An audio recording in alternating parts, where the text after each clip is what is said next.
Les services de renseignement israéliens du Shin Bet ont annoncé avoir déjoué un attentat de grande envergure à Jérusalem. Le mois dernier, plusieurs dizaines de Palestiniens ont été arrêtés. Ils faisaient partie de 13 cellules différentes du Hamas en Judée-Samarie. C'est lors de cette vague d'interpellations qu'une ceinture contenant 6 kilos d'explosifs a été retrouvée par l'armée israélienne.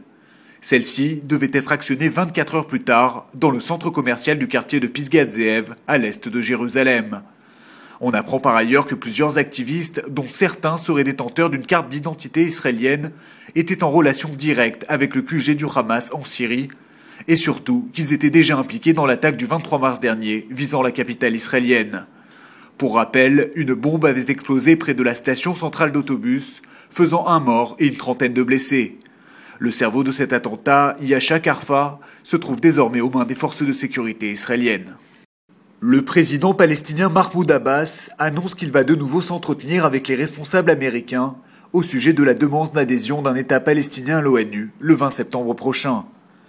Dénonçant avec virulence l'attitude de Washington sur ce dossier, Yasser Abed-Rabo, un responsable de l'OLP, confirme qu'un rendez-vous décisif est prévu avec l'émissaire américain David Hale.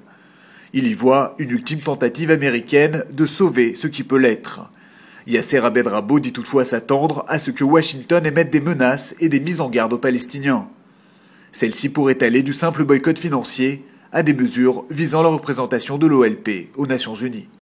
Le président de la compagnie israélienne d'électricité, ancien général de Tsahal, avertit qu'Israël n'est pas suffisamment préparé pour se défendre contre des attaques cybernétiques.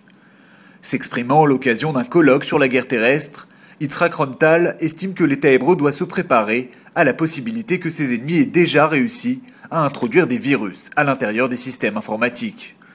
Des systèmes qui contrôlent certaines infrastructures stratégiques du pays, militaires et civiles.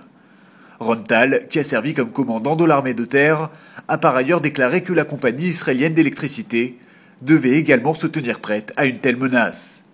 Il a appelé à un effort accru des autorités en termes de renseignement pour localiser d'éventuelles intrusions hostiles. Étant donné la vague de soulèvements au Moyen-Orient, une nouvelle révolution en Iran n'est plus qu'une question de temps. Telle est l'estimation de Leon Panetta, nouveau secrétaire d'État américain à la Défense, en remplacement de Robert Gates. Il estime par ailleurs que si une telle situation devait se produire, les États-Unis seraient contraints d'intervenir pour permettre à la révolte d'aboutir à la chute du régime. Ces propos, peu habituels venant de la bouche d'un responsable de l'administration américaine, illustrent peut-être le changement de ton employé par Washington à l'égard de la République islamique. Téhéran, qui malgré les appels de la communauté internationale, poursuit toujours son programme nucléaire. Peut-être un signe que la crise diplomatique est derrière. L'ambassadeur israélien en Égypte, Yitzhak Levanon, est revenu ce mercredi au Caire après 2 semaines d'absence. Son retour intervient dans une période de vive tension entre les deux pays, notamment depuis l'attentat meurtrier d'Eilat et la mort de 5 militaires égyptiens le 18 août dernier. Plusieurs manifestations hostiles à Israël s'étaient alors multipliées devant l'ambassade de l'État hébreu. De son côté, l'armée égyptienne avait renforcé ses troupes dans le désert du Sinaï. La pression internationale et les promesses n'y ont rien changé. Le régime syrien continue de tirer et de tuer son propre peuple, et sur le terrain, la situation se dégrade d'heure en heure.